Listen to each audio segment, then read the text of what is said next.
Christophe Tanet, bonjour. Bonjour. Christophe, j'aimerais qu'on revienne sur votre participation la semaine dernière au colloque organisé par l'IMSI et Universimo. Vous avez participé à une table ronde sur l'avenir des professionnels de l'immobilier, la loi Allure, et vous avez parlé notamment du CNTGI et de l'ambiance de travail au niveau du CNTGI. Vous pouvez m'en parler un peu plus ? Oui, bien sûr. Alors, en fait, à cette table ronde participait également Bernard Worms, le président du CNTGI. Donc, on ne peut pas évoquer évidemment les dossiers en détail puisqu'on a un devoir de confidentialité. C'est dans le règlement interne du CNTGI. Donc, je ne peux pas vous dire, par exemple, sur le contrat de syndic, qui est le sujet d'actualité. Le contrat est actuellement devant le Conseil d'État. Ce que je peux vous dire, c'est que la mouture qui a été proposée par le ministère ne nous satisfait pas. On avait établi un projet dans le cadre des groupes de travail du CNTGI, donc consommateurs professionnels, et on avait bien travaillé sur un projet commun, et c'est un projet qui a été, disons, amendé par le ministère. Voilà où nous en sommes, c'est devant le Conseil d'État. Je ne peux pas vous en dire plus sur le fond du contrat de syndic, si ce n'est qu'il ne me satisfait pas en tant que président de l'UNIS. Quand vous dites on a travaillé, vous parlez des associations de consommateurs, c'est-à-dire que vous arrivez à travailler correctement avec eux, ou il y a deux blocs face à face ? Pas du tout, il n'y a absolument pas de bloc. Justement, ce n'est pas du tout une opposition entre deux camps, bien au contraire. Ça se passe très bien. Nous avons en face de nous des représentants qui sont tout à fait responsables et pragmatiques. Et nous entendons très bien, d'ailleurs aussi bien sur le fond que dans la forme. On a tous vocation et on a tous compris qu'on doit travailler ensemble pour aboutir à des projets communs. Alors, il y a des concessions qui se font, tantôt d'un côté, tantôt de l'autre. Mais il n'y a pas de surenchère et tout se passe vraiment bien. Et d'ailleurs, je ne dis pas que j'étais surpris, mais c'est mieux que ce que je ne pensais au début quand le CNTJ a été créé. D'ailleurs, pour vous donner une idée, il n'y a pas de place attitrée, quoi. Il n'y a pas d'un côté les professionnels. On arrive en fonction de notre moment d'arrivée, on s'assoit. Donc je vais me retrouver entre deux associations de consommateurs. Il n'y a absolument aucun problème là-dessus. Il n'y a pas un formalisme très rigoureux. Voilà, il n'y a pas cette opposition, quoi, loin de là, qu'on pourrait croire de l'extérieur, mais pas du tout. Dans les faits, ça se passe très bien. Il y a déjà eu donc une première navette entre le gouvernement et le CNTGI concernant ce contrat de syndic. Oui, il y a même eu un vote. Il y a déjà eu un vote, donc vous avez voté contre. L'ensemble des représentants du CNTGI a voté contre. Pas l'ensemble, une majorité. Une majorité, pardon.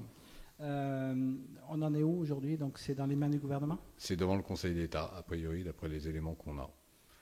Donc il va falloir que ce décret, effectivement, sorte rapidement, parce que il doit être, ça c'est tout à fait officiel, par contre, la prise d'effet doit être au 1er juillet, donc plus tard il sortira, moins les professionnels auront le temps de s'adapter au nouveau contrat. On peut parler aussi de ce qui se passe sur le terrain avec les propriétaires actuels. Comment ça se passe? Quelles sont les conséquences sur le terrain de la loi Allure? Écoutez, au fur et à mesure que les assemblées se font, les copropriétaires sont quand même surpris d'apprendre, par exemple, que le conseil syndical doit mettre en concurrence les contrats de syndic, qu'il va y avoir, à partir de 2016, un fonds travaux obligatoire représentant au moins 5% du budget, qu'il va y avoir une immatriculation des copropriétés. Alors, il y a deux aspects. Il y a d'abord l'aspect financier, parce que tout cela coûte. Et on oublie toujours que ce sont les copropriétaires qui, à la fin, payent la note, parce que nous, on a un coût en travail supplémentaire, en investissement également, comme par exemple le fait d'avoir un extranet copropriété, ce qui est bien d'ailleurs, mais tout cela forcément a un coût. Ça a un coût en temps de travail. Donc, il faut bien qu'on le répercute, et on ne peut que le répercuter que sur nos clients. Donc déjà, alourdissement des coûts et des charges. Deuxièmement, vous avez le fait que les copropriétaires sont extrêmement surpris que le législateur veuille prendre des décisions à leur place. C'est prendre les gens pour des enfants. Mettre en concurrence un contrat de syndic quand les copropriétaires et le conseil syndical sont satisfaits de leur syndic, à quoi ça rime? Ça rime absolument. C'est une obligation aujourd'hui dans la loi Allure. C'est une obligation dans la loi Allure. Alors il y a une disposition dans le cadre de la loi Macron qui a été atténuée cela. D'ailleurs, sous pression des organisations syndicales et notamment de l'UNIS, et ça fait l'objet d'ailleurs d'un travail au sein du CNTGI. Donc ça devrait être tous les 3 mandats. On parle de coûts. On peut chiffrer aujourd'hui l'augmentation justement des honoraires 10%, 20%, 30%, plus? Alors d'abord, ça dépend de chaque immeuble, ça dépend de chaque relation avec vos clients, bien évidemment. Ça dépend de l'ancienneté. Disons entre 10 et 20% me paraît être effectivement une fourchette juste, qui correspond d'ailleurs vraiment au surcoût de travail. Très bien. J'aimerais qu'on revienne aussi sur une chose. On a parlé brièvement lors de ce colloque de l'encadrement des loyers, notamment sur Paris. Quelles sont les informations aujourd'hui que vous pouvez nous donner?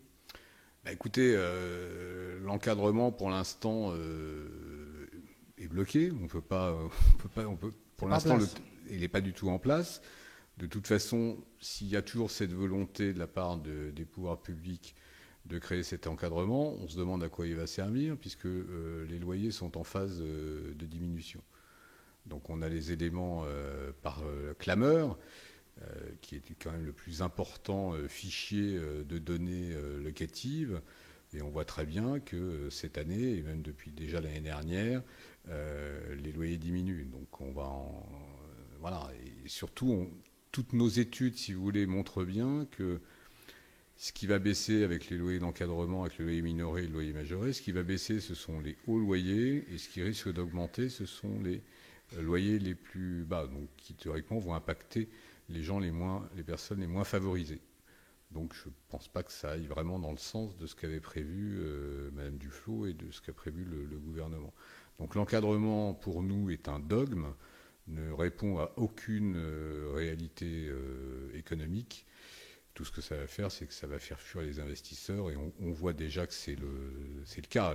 Les bailleurs n'investissent plus dans les travaux, puisque je rappelle quand même que d'abord les loyers sont bloqués depuis 2012, parce qu'on doit relouer au même prix à la relocation. À la relocation. Tout à fait. Donc c'est quand même fondamental. Il y a des exceptions, mais ces exceptions sont tellement réduites. Vous pouvez très bien rénover l'appartement, mais si vous ne l'améliorez pas au sens de la loi, vous rénovez entièrement l'électricité, vous le repeignez, ce n'est pas une amélioration au sens de la loi. Au sens de la loi, c'est par exemple supprimer une baignoire, faire une douche à l'italienne, et encore vous répercutez que sur des... Vous ne pouvez pas forcément atteindre le loyer du marché. Donc tout cela n'incite qu'à geler l'état des appartements. Et on voit bien qu'il y a une difficulté actuellement à retrouver les locataires, et notamment pour les grands appartements. Moi, j'ai constaté sur mon propre cabinet des diminutions de 15 à 20% du loyer sur les grands appartements. Et sur le terrain, comment ça se passe aussi? Les clients sont surpris des prix Les clients, si vous voulez, ils sont surpris, oui et non, parce qu'ils savent quand même la crise. Il y a une crise, donc il y a une crise générale, il y a une crise quand même du logement, et la crise financière, la crise économique, à un moment, s'impacte forcément sur l'immobilier, même dans une zone aussi protégée, entre guillemets, que Paris. Donc ça, les gens le comprennent. À un moment, si vous voulez, il y a un choix. C'est soit on va mettre 6 mois, 8 mois pour louer un appartement, soit si on veut le relouer vite, il faut effectivement s'adapter au prix du marché. Il y a déjà en place l'encadrement des honoraires de location des professionnels. Oui. Est-ce que ça vous a emmené beaucoup plus de clients ou pas du tout? Non. Aucune incidence? Non, aucune incidence. La seule incidence qu'on ait... Une perte de chiffre d'affaires? D'abord, c'est une perte de chiffre d'affaires, et c'est également une perte d'emploi. Parce que bien évidemment, et je pense notamment aux agences immobilières, dont la partie location correspond à un chiffre d'affaires important, il y a des suppressions de postes qui se font, et on estime, alors cela plus la crise générale, pour les agences immobilières, on estime à peu près à 6 000 emplois la perte. Donc c'est considérable quand même. Donc tout cela est négatif, et toutes les dispositions qui sont prises actuellement ne vont pas dans le bon sens. Très bien, merci Christophe. Merci.